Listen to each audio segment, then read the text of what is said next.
Real people, real confessions, the stories you weren't supposed to hear. Welcome to Beyond Reddit Stories. I still remember the sound of the door slamming behind me. It wasn't dramatic, it wasn't loud, just final. I was 16, backpack on one shoulder, a few shirts, a toothbrush, and $100 in my wallet. And just like that, I was out. No warning, no fight, no explanation. My dad just looked at me, pointed to the door, and said, "You can't stay here anymore." I remember standing on the porch, thinking, is this a joke? It wasn't. He didn't shout, he didn't cry, he didn't even look angry, just cold, like I was a stranger who overstayed his welcome. And the thing is, I never found out why. He never told me, not that day, not the day after, not in the 7 years that followed. I moved from couch to couch. I did what I had to do to survive. I tried not to think about it. But when someone you love kicks you out like trash, it haunts you. Years passed, I built a life, a hard one, but mine. And just when I thought I was done with him, I got a phone call. It was from a neighbor. He's sick, cancer, stage 4. He has no one. He's asking if he can move in with you. That was the first time I heard his name in years. And now he needed me. After everything. After throwing me out without a word, he wanted a place in my home. I wish I could say I laughed, or cursed, or hung up. But the truth is, I froze. Because deep down, I still wanted answers. And maybe, just maybe, I still wanted a father. What I didn't know then was that letting him in would open a door I wasn't ready to walk through. Before all of that, before the slammed door, before the years of silence, before the sickness, I was just a kid, trying to be good enough. My mom passed away when I was 7. I don't remember much about her, just flashes. Her hands on my cheeks, her voice humming in the kitchen, the smell of cinnamon on her clothes. After she was gone, it was just me and my dad. He changed after she died. He stopped smiling, stopped talking, really. Some days, he'd go to work and come home and not say a single word to me. Just sit in front of the TV, beer in one hand, remote in the other. But I kept trying. Honor roll in middle school, never missed a class. I joined football because I heard he used to play in high school. I thought maybe, just maybe, if I became the kind of son he could be proud of, he'd look at me the way other dads looked at their kids. I remember one game, I scored the winning touchdown. I looked to the stands, hoping he was there. He wasn't. Later that night, I asked him if he saw it on the news. He just shrugged. It's just a game. That sentence stuck with me longer than any praise ever could. It wasn't that he was cruel. He never hit me, never yelled. But silence. That cold kind of silence that makes you question your own worth. That leaves marks you can't see. I became good at pretending I didn't care. I started coming home later, ate dinner in my room, talked to the walls more than I talked to him. But no matter what, he was still my dad. I still waited for that one moment, one birthday where he'd surprise me with something thoughtful, one hug, one "I'm proud of you." It never came. I guess I learned early that wanting love doesn't mean you'll get it. And sometimes, it's the people closest to you who teach you how to feel alone. I still remember the day it happened. It was a Wednesday. I'd just come home from school, left my shoes by the door like always. He was sitting at the table, staring at nothing. His hands were clasped like he'd just finished a prayer, but I don't think my father believed in anything anymore. I said, "Hey." He didn't answer. Just looked at me. Cold. Empty. Then he said the words that would change everything. "You can't stay here anymore." I thought I misheard him. I asked, "What do you mean?" He repeated it, slower this time. "You can't stay here anymore." I laughed because that's what you do when the world stops making sense. But his face didn't change. I asked, "Did I do something wrong?" He didn't answer. I asked again and again. Nothing. Finally, he stood up, walked into the hallway, came back with my backpack, already packed. A few shirts, a toothbrush, a half-used notebook. I couldn't speak. My throat locked up. My legs wouldn't move. And then he opened the door and waited. No yelling, no begging, no explanation. Just final. When I stepped outside, The door closed behind me. And that was it. I was 16, no mom, no home, no why. Just the echo of silence that would follow me for years. The first night, I slept on a park bench. I told myself it was just for one night, that he'd change his mind, that this was some twisted lesson. He didn't. Over the next few weeks, I stayed at friends' houses, lied to their parents, said my dad was out of town. I picked up shifts washing dishes at a diner, skipped school to keep the job, started failing classes. It got harder to fake normal. There were nights I'd stare at a McDonald's bathroom mirror and try to convince myself I wasn't falling apart. One night, a friend's mom found out the truth. She pulled me aside and said, "You can't keep living like this." But I didn't have a choice. I applied for emancipation, got help from a school counselor, bless her soul, rented a room above an old lady's garage. It smelled like cats and cigarettes, but it was mine. And through all of it, I still didn't know why he did it. Why a man would throw his only child out into the world like that. Was it me? Was I broken? I blamed myself for years. And when I thought about him on the rare days I let myself, I didn't feel hate. I felt shame. Like I had failed him in a way I didn't understand. And the thing about shame is, you don't run from it. You carry it, quietly, like a second skin. 7 years. That's how long it had been since I'd heard his voice. Until one Tuesday morning, my phone rang. It was a number I didn't recognize. A woman spoke, said she was a neighbor, said she didn't know who else to call. "It's your father," she said. "He's sick, real sick. He's asking for you." My first instinct, hang up. But I didn't. I just sat there, listening to the hum of the line. She told me it was cancer, stage 4. He couldn't live alone anymore.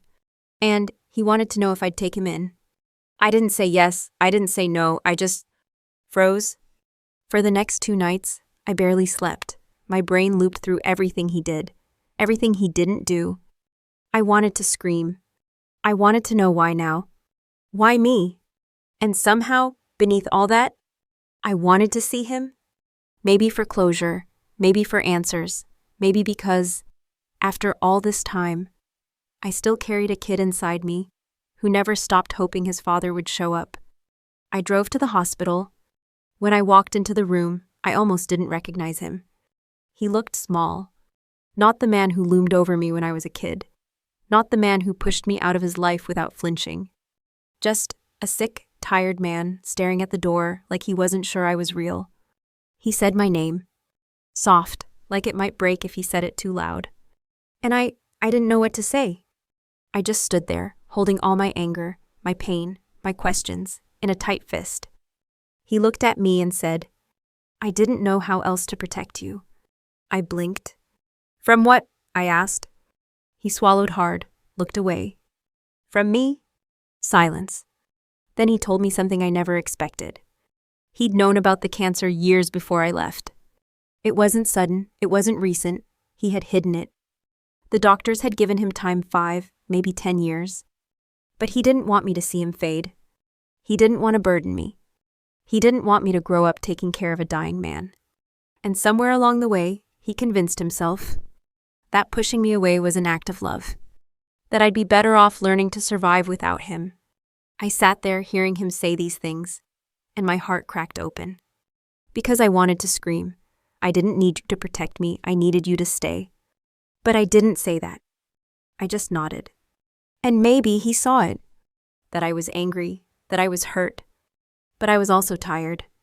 Tired of carrying questions that had no answers. That night, I signed the hospital release forms. He moved into my apartment the next week. And for the first time in over a decade, we were living under the same roof again. Except this time, I was the one who made the rules. I cooked, I cleaned, I set his meds. He barely talked at first. And honestly, I didn't either. There was just too much weight between us. But one night, I came home late. He was sitting on the couch, wrapped in a blanket. He looked up and said, "I never stopped loving you. I just didn't know how to show it without hurting you more." And for the first time, I let myself believe he meant it. He lived with me for 7 months, and slowly things shifted. The silence between us didn't feel so sharp anymore. We started talking not about the past, not yet, but about small things, the weather, the shows on TV, what we wanted for dinner. He laughed once, a small, wheezy laugh at a dumb joke I made. And in that moment, I realized I hadn't heard him laugh since I was a child. I wish I could say we made up for everything, that we had deep, healing conversations, that I finally heard him say, "I'm sorry." But real life isn't like the movies. Some wounds don't get neat closure. What I got was time. Time to look at him not just as my father, but as a man, a flawed, scared, broken man who tried to love the only way he knew how. And somewhere along the way, I stopped needing an apology.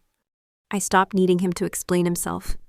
I stopped waiting for a version of him that would never exist. I just let go. He passed away in his sleep in my apartment on a Tuesday. Quiet, just like the way he lived. I sat beside him for a long time. I didn't cry right away. I just held his hand and whispered, "You were hard to love, but I loved you anyway." And I think that's the part we don't talk about enough. That forgiveness isn't about them. It's about us. Letting go doesn't mean pretending nothing happened. It means choosing to stop letting the pain write your story. Maybe you've been abandoned. Maybe someone you trusted let you fall. And maybe you're carrying that weight even now. Just know this. You don't owe anyone your forgiveness. But if one day you choose to give it, let it be not because they deserve peace, but because you do. If you made it this far, thank you for listening. I didn't share this story for sympathy. I shared it because I know I'm not the only one. Not the only one who's felt betrayed by the people they were supposed to trust the most. Not the only one who spent years carrying questions with no answers. Maybe your story doesn't look exactly like mine. Maybe it was a parent. Maybe it was a sibling, a partner, a friend. Maybe someone walked out when you needed them most, and the pain just never really left. If that's you, I just want you to know, you're not alone. You're not weak for still feeling hurt. And you're not wrong for wanting peace. I would love to hear your story. Seriously. I read the comments, every one of them. So if you've been through something like this, or you've ever had to make peace with someone who broke you, leave a comment, or just say I've been there. Sometimes that's enough. And if this story meant something to you, if it reminded you of anything, anyone, please share it. You never know who needs to hear it today. Hit the like button if you feel this kind of story needs to be heard more. And subscribe if you want more.